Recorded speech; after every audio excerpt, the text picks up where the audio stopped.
Welcome back folks. நான் உங்க host Sakthi. Break டவுனை ஸ்டார்ட் பண்றதுக்கு முன்னாடி ஒரு சின்ன update. Next episode February 8 release ஆக போறதில்ல. சூப்பர் பவுல் வீக் அப்படிங்கறதுனால 2 days இயர்லியரா February 6 ஃப்ரைடேவே ரிலீஸ் ஆக போகுது. இந்த சூப்பர் பவுல்னா என்ன, அதுக்கு ஏன் knight of the seven kingdoms சீக்கிரமா ரிலீஸ் பண்ணணும் அப்படிங்கறத பத்திலாம் எபிசோட் 4 பிரேக் டவுன்ல பார்க்கலாம். Knight of the seven kingdoms போக போக இன்னும் பெட்டரா கொடுத்துட்டே போறாங்க. இந்த எபிசோட் 3ல எக்கோட ட்ரூ ஐடென்டிட்டி, டன்க் ஃபேஸ் பண்ண போற பேட்டில், டன்க் அண்ட் எக்கோட ஃபியூச்சர் அப்படின்னு நிறைய ஹிடன் டீடைல்ஸ்லாம் இருக்கு. அது எல்லாத்தையும் இந்த வீடியோல பிரேக் டவுன் பண்ணிடுவோம். போன எபிசோட்ல டன்கன் எக் அந்த டோனியை பார்த்துட்டு வந்து தூங்க ஆரம்பிச்சிருப்பாங்க. அதுல இருந்து தான் இந்த எபிசோட் ஸ்டார்ட் ஆகுது. ஃபர்ஸ்ட் 2 எபிசோட்ல அந்த இன்ட்ரோவை பார்த்ததுக்கு அப்புறம் இந்த எபிசோட்ல என்ன பண்ணி வச்சிருக்காங்களோ அப்படிங்கிற மாதிரி ஒரு பயத்திலே தான் பார்த்துட்டு இருந்தேன். நல்லவேளை அந்த மாதிரி எதுவும் திடுக்கிடும் சம்பவம் இந்த எபிசோட்ல வரல. எக் தான் டன்க்கு முன்னாடியே இருந்து டன்க் அந்த டோனில ரைட் பண்ண போற ஹோஸான தண்டரை எடுத்துட்டு அதுக்கு ட்ரைனிங் கொடுக்க ஆரம்பிக்கிறான். இந்த இடத்துல ஒரு பேக்ரவுண்ட் மியூசிக் பிளே ஆகும். அது ரொம்பவே நல்லா இருந்துச்சு. ஓவராலாவே இந்த சீரிஸோட பேக்ரவுண்ட் ஸ்கோர் ரொம்பவே நல்லா பண்ணிருக்காங்க. எக் தண்டருக்கு ட்ரைனிங் ஸ்டார்ட் பண்ணும்போது என்னோட ஃபாதர் ஹோஸ் கிட்ட எல்லாம் பேசக்கூடாது, ஹோர்சஸ்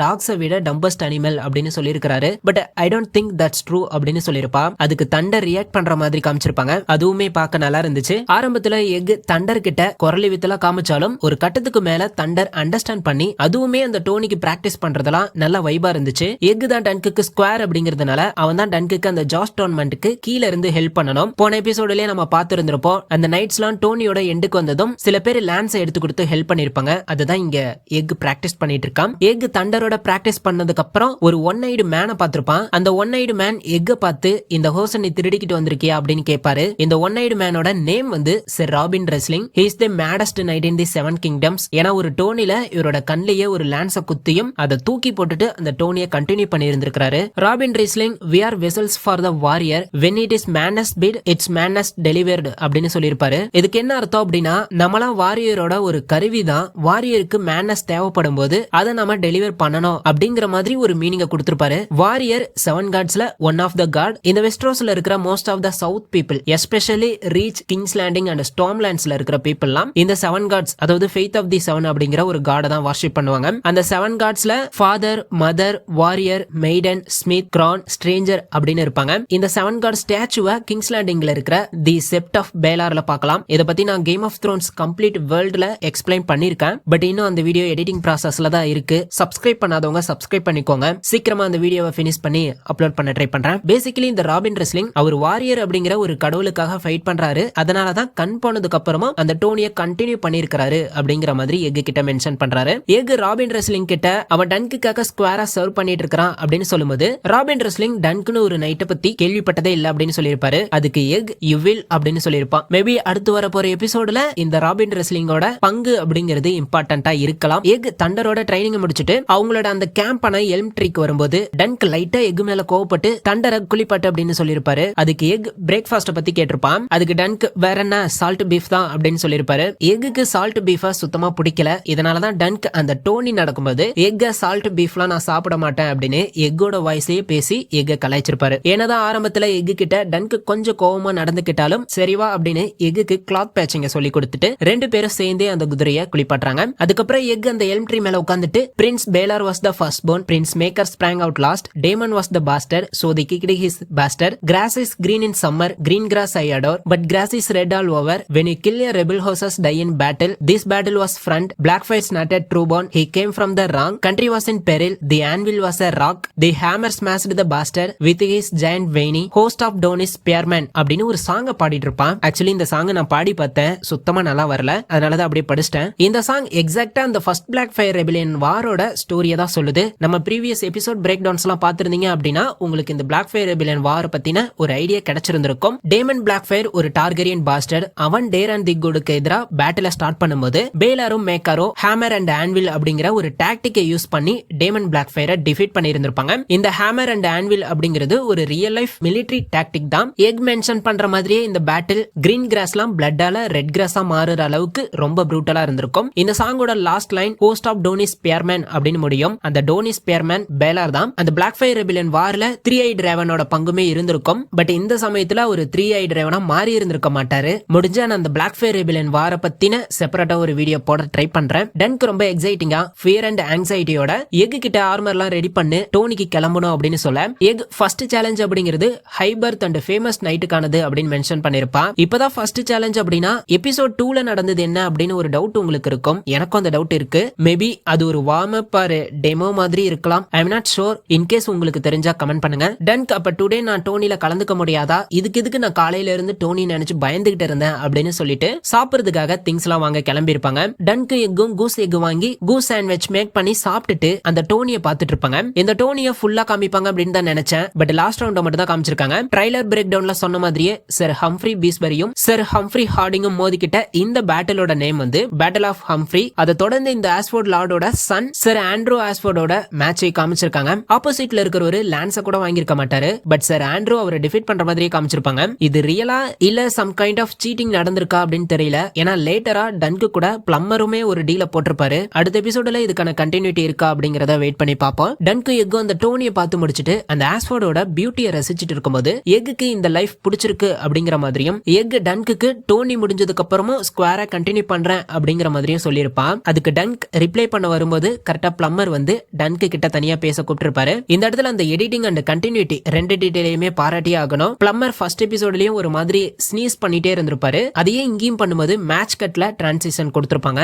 பிளம்மர் லார்ட் ஆஸ்ஃபோர்ட் இந்த டோனிக்காக நிறைய செலவு பண்ணிருக்காரு. அதெல்லாம் திரும்ப எடுக்கணும் அப்படின்னா அவரோட ஓன் சனுக்கு எதிரா நீ ஹோர்ஸா ரைட் பண்ணி வின் பண்ணு, எல்லாரும் ஆஸ்ஃபோர்ட் லார்டோட சன்னான ஆண்ட்ரூ தான் வின் பண்ணுவான் அப்படின்னு நினைச்சு அவன் மேல நிறைய பெட் பண்ணிருப்பாங்க. டோனில வின் பண்ணதுக்கு அப்புறம் உனக்கு ஆண்ட்ரோட ஹோர்ஸ் அண்ட் ஆர்மர் காயின்ஸ் எல்லாம் கிடைக்கும், எங்களுக்கும் நாங்க பெட் பண்ண அமௌண்ட் கிடைக்கும் அப்படின்னு சொல்ல ஆரம்பத்துல டன்க் நான் வின் பண்ணாத ஒரு வெற்றி எனக்கு வேணாம் அப்படிங்கிற மாதிரி தான் சொல்லியிருப்பாரு. பட் அதுக்கு பிளம்மர் பொறுமையா யோசிச்சு நாளைக்கு மார்னிங் சொல்லு அப்படின்னு சொல்லியிருப்பாரு. உண்மையிலேயே இது ஒரு டஃப்பான சிச்சுவேஷன் அப்படின்னு தான் சொல்லணும். நீங்க வெஸ்ட்ரோஸ்ல டன்கா இருந்து இப்படி ஒரு ஆஃபர் வரும்போது அக்செப்ட் பண்ணுவீங்களா மாட்டீங்களா அப்படிங்கறத கமெண்ட் பண்ணுங்க. ஏரியனும் இந்த டோனில கலந்துக்க வந்திருப்பான். ஏரியன் பேலார் கிட்ட வந்து ஆசீர்வாதம் பண்ணுங்க பெரியப்பா அப்படின்னு சொல்லும்போது பேலாரோட ரியாக்ஷன் அப்படிங்கிறது இன்னைக்கு என்னெல்லாம் பண்ண காத்துட்டு இருக்கானோ அப்படிங்கிற மாதிரி தான் இருக்கும். இங்க நோட் பண்ணீங்க அப்படின்னா பேலாரோட பிரதர் மேக்கர் இருந்திருக்க மாட்டாரு. ஏன்னா அவர் காணாம போன அவரோட சன்ஸான டேரானையும் ஏகானையும் தேடி போயிருந்திருப்பாரு. ஏரியன் அவனோட ஆப்பனண்டா வளர சூஸ் பண்ற மாதிரி வந்து பக்கத்து டென்ட்ல இருக்கிற சர் ஹம்ஃப்ரி ஹார்டிங்க சூஸ் பண்ணிருப்பான். ஹம்ஃப்ரி ஹார்டிங் தான் இதுக்கு முன்னாடி நடந்த ரவுண்ட்ல இருந்திருப்பாரு.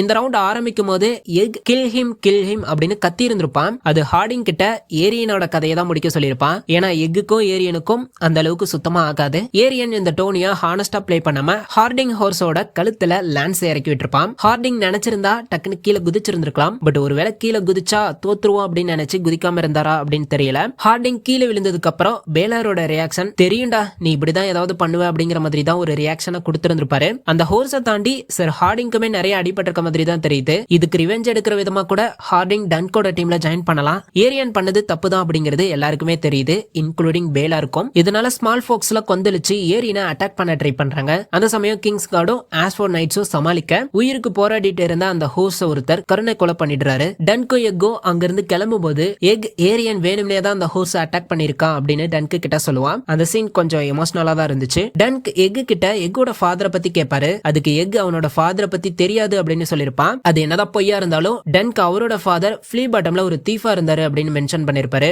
அங்க பிளம்மர் டன்க பார்த்து டன்கோட டிசிஷனுக்காக வெயிட் பண்ற மாதிரி இருக்கும். பட் டன்க் பிளம்மரை கண்டுக்காம போயிடுவாரு. அந்த சமயம் ஒரு 14 டெல்லர் லேடி டன்க மீட் பண்ணி அவரோட ஃபியூச்சரை பிரெடிக்ட் பண்ற விதமா டன்க் லானிஸ்டரை விட ஒரு பெரிய ரிச்சஸ்ட் மேனா வருவாரு அப்படின்னு சொல்லுவா. அதுக்கு டன்க் ஓ அப்படியா தேங்க்யூ அப்படின்னு சொல்லிருப்பாரு. Actually everything this lady said was true. வழக்கமா கேம் ஆஃப் த்ரோன்ஸ்ல தான் அதோட ப்ரீக்வலுக்கான ஸ்பாய்லர்ஸ் இருக்கும். பட் இங்க இந்த சீரீஸ்லயே இதுக்கான எண்ட ஸ்பாயில் பண்ணிட்டாங்க. அந்த லேடி எக்குக்கு என்ன ப்ராஃபஸி சொல்லுவா அப்படின்னா எக் கிங் ஆகிடுவான் அப்படின்னும் அவன் ஒரு ஹாட் ஃபயர்ல தான் சாவான் அப்படின்னும் அவனோட டெத்தை எல்லாரும் கொண்டாடுவாங்க அப்படின்னு சொல்லுவா. ப்ரோ அப்ப எக் இறந்துருவானா அப்படின்னு கேட்டீங்கன்னா எஸ், பட் அதுக்கு நம்ம இப்ப வருத்தப்படணும் அப்படிங்கிறது தேவையில்லைன்னு நினைக்கிறேன். ஏன்னா அப்படி பார்த்தா எல்லா கேரக்டர்ஸும் ஏதோ ஒரு கட்டத்துல சாகதா போறாங்க. எக் அவனோட 59 ஆர் 60ஸ்ல தான் சாவான். அதுவரை நிறைய ஸ்டோரிஸ் இருக்கும். இந்த ஷோவோட ஷோ ரன்னர் ஐரா பார்க்கர் அவருக்கு கேம் ஆஃப் த்ரோன்ஸ் விட ஒரு பெரிய சீரீஸா இந்த நைட் ஆஃப் த செவன் கிங்டம்ஸா கொண்டு வரணும் அப்படிங்கிற ஒரு ஐடியா இருக்கு அப்படிங்கிற மாதிரி மென்ஷன் பண்ணிருக்காரு. லைக் இப்பொழுதுக்கு கிடேக்கா பிளே பண்ண டெக்ஸ்டர் ஷோலையும் டன்கா பிளே பண்ண பீட்டர் கிளஃபேயும் வச்சு அந்த ஹெஜ்னைட் நவலாஸா மட்டுமே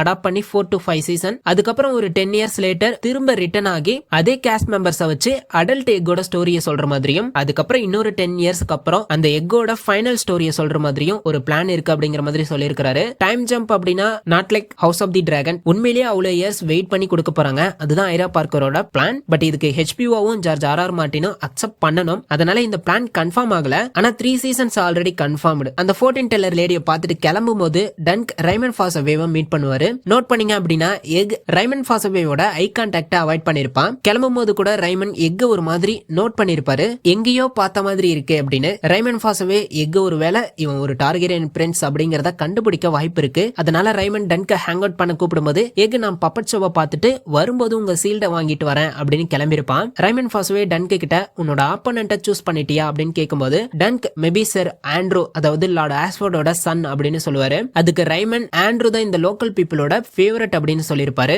காசு இந்த ஆஸ்ஃபோர்ட் லார்டோட பையன் அப்படிங்கறதுனால கண்டிப்பா அவங்க நாட்டு மக்களோட ஃபேவரட்டா தான் இருப்பான். டன்கோ ரைமனோ ஏரியன் சர் ஹம்ஃப்ரி ஹார்டிங்கோட குதிரையை கொன்னதை பத்தி பேசிட்டு இருக்கும்போது டன்கோட ஸ்கொயர் எக் ஏரியன் வேணும்னே தான் அந்த ஹோர்ஸ் அட்டாக் பண்ணிருக்கான்னு சொல்றான். பட் நான் அதை நம்பல அப்படின்னு சொல்லிருப்பாரு. ஆக்சுவலி டன்க் ஏரியன் அந்த ஹோர்ஸ் அட்டாக் பண்ண போறதா முன்னாடியே நோட் பண்ணி இஸ் டூ லோ அப்படின்னு சொல்லி இருந்திருப்பாரு. பட் ஸ்டில் ஒரு நைட் ஹானரா தான் இருப்பாங்க, இப்படி யாரும் வேணும்னே அதுவும் ஒரு டார்கெரியன் பிரின்ஸ் இப்படி எல்லாம் நடந்திருக்க மாட்டாங்க அப்படின்னு ஏரியனை பத்தி தெரியாம நம்பிட்டு இருந்திருப்பாரு. ரைமன் தான் அதெல்லாம் ஒண்ணும் இல்ல, ஏரியன் வேணும்னே தான் பண்ணிருக்கான், டார்கெரியன்ஸ் அப்படின்னாலே திமிரு பிடிச்சவங்க அப்படின்னு சொல்லிருப்பாரு. டிராகன்ஸ் இருந்து வரதான் டார்கெரியன்ஸுக்கு மரியாதை இருந்திருக்கும். ஹவுஸ் ஆஃப் தி டிராகன் வார்ல எல்லா டிராகன்ஸும் இந்த டைம்ல இறந்ததுனால டார்கெரியன்ஸ் மேல இருந்த அந்த மரியாதை அப்படிங்கிறது சுத்தமா போயிருந்திருக்கும். இந்த ஆஸ்ஃபோர்ட் டோனிக்கு டார்கெரியன்ஸ் பார்ட்டிசிபேட் பண்றதுக்கான ரீசனே அதுதான். அட்லீஸ்ட் இந்த டோனி மாதிரி அப்பப்ப நாங்களும் இருக்கோம், நாங்க தான் இந்த 7 கிங்டம்ஸையும் ரூல் பண்ணிட்டு இருக்கோம் அப்படின்னு காமிக்கிறதுக்காக தான் இந்த டோனிலேயே பார்ட்டிசிபேட் பண்ணிருப்பாங்க. இல்லனா டார்கெரியன்ஸ்க்கு இந்த மாதிரி சின்ன சிட்டில நடக்கிற டோனியை பத்திலாம் அக்கறை கிடையாது. எக் அந்த பப்பட் ஷோவை பார்த்துட்டு இருக்கும்போது அந்த பப்பட் ஷோல டான்சல் ஒரு நைட்டா வேஷம் போட்டு அந்த பப்பட் டிராகனை போட்டு தள்ளுற மாதிரி ஒரு பிளேவை நடத்துறாங்க. எபிசோடு 1ல இந்த பிளேவை நடத்திருந்தா கூட பரவாயில்ல, பட் இப்ப டார்கெரியன்ஸை வச்சுக்கிட்டே ஒரு டிராகனை போட்டு தள்ளுற மாதிரி ஒரு டிராமாவா பண்ணிருக்க கூடாதுதான். இந்த ஷோவை ஏரியன் பார்க்க டான்சல் ஏரியனை பார்த்ததும் அவளோட ஸ்வாட கீழே போடுற மாதிரி காமிச்சிருப்பாங்க. அப்ப கான்சிக்வன்சஸ் வரும் அப்படின்னு தெரிஞ்சாதான் இந்த ஷோவை நடத்திருக்காங்களா அப்படின்னு தெரியல. டன்கு கிட்ட ரைமன் ஃபாசுவே ஏரியன் அவனோட ஃபாதர் மேக்கர் இருக்கும் போதெல்லாம் இந்த மாதிரி சேட்டெல்லாம் பண்ண மாட்டான் அப்படின்னும் மேக்கர் டேரானையும் எக்கையும் தேடி போயிருக்கிறாரு அப்படின்னு சொல்றதையும் தாண்டி இவங்களுக்கு இன்னொரு பிரதர் இருக்கான், அவனை சிட்டடலுக்கு அனுப்பி மேஸ்டர் ஆக்க போறாங்க அப்படின்னு சொல்லியிருப்பாரு. நிறைய பேருக்கு தெரிஞ்சிருக்கலாம், அவர் தான் நம்ம கேம் ஆஃப் த்ரோன்ஸ்ல பார்த்த ஏமன் டார்கெரியன். ஆக்சுவலி இந்த நைட் ஆஃப் தி 7 கிங்டம்ஸ் டைம்லைன்ல இருக்கிற டார்கெரியன்ஸ் ஃபேமிலியை பத்தி ஒரு வீடியோ போடலாம் அப்படின்னு தான் ஏற்கனவே இந்த ட்ரீயை மேக் பண்ணிருந்தேன். பட் அதுக்கப்புறம் ஸ்ட்ரேஞ்சர் திங்ஸ்ல கொஞ்சம் பிஸியா இருந்ததுனால அந்த வீடியோவை போட முடியல. சூன் இந்த டைம்லைன்ல இருந்து கேம் ஆஃப் த்ரோன்ஸ் டைம்லைன் வரைக்கும் இருக்கிற அந்த டார்கெரியன்ஸ் ஃபேமிலியை பத்தி ஒரு வீடியோல ஃபுல் டீடைலா பார்ப்போம். எக் வேகமா ஓடி வந்து டன்கு கிட்ட ஏரியன் டான்சல அட்டாக் பண்றான் அப்படின்னு சொல்ல ஆல்ரெடி டன்கு கிட்ட ரைமன் ஏரியன் ஒரு சைக்கோன்னு சொல்லிருப்பாரு. இப்ப டான்சல அட்டாக் பண்றான் அப்படின்னு தெரிய வரும்போது யோசிக்காம ஏரியன் மேல டன்கு கை வச்சிடுறாரு. ஒரு பப்பட்டேருக்காக டார்கெரியன் பிரின்ஸ் அடிச்சு ஒரு டீத்தையே உடைச்சதுனால டன்கோட எல்லா டீத்தையும் ஏரியன் உடைக்க போகும்போது எக் உள்ள வந்து டன்க விட சொல்லுவான். அந்த சமயம் Dunk egg hold your tongue பாய் அப்படின்னு சொல்லும்போது எக் அவனோட ட்ரூ ஐடென்டிட்டியை ரிவீல் பண்ணுவான். இந்த சீன் செம்மையா இருந்துச்சு. ஈவன் எக் அந்த கார்ட வேட் ஏர்கெல் அப்படின்னு அவங்களோட நேம சொல்லுவான். அப்பதான் எல்லாருக்கும் பெரிய ஷாக்கா இருக்கும். ஏரியன் எக் கிட்ட உன் தலைமுடிக்கு என்னாச்சு அப்படின்னு கேட்கும்போது நான் கட் பண்ணிக்கிட்டேன், நான் உன்ன மாதிரி இருக்க விரும்பல அப்படின்னு சொல்லிருப்பான். அதோட இந்த எபிசோட முடிச்சிருப்பாங்க. எக்கோட இந்த ஐடென்டிட்டி ரிவீல் அப்ப ஒரு கேரக்டர்ஸ்க்கும் ஃபேஸும் வச்சு பேக்ரவுண்ட் மியூசிக் கொடுத்திருப்பாங்க. அதை பார்க்கும்போது எனக்கு நம்ம ஒரு சீரியல் ஞாபகம் தான் வந்துச்சு. But one of the best எபிசோடுன்னு சொல்லலாம். எத்தனை பேர் என்ஜாய் பண்ணீங்க அப்படிங்கறத கமெண்ட் பண்ணுங்க. Okay, I'll see you folks in the next video. Thank you.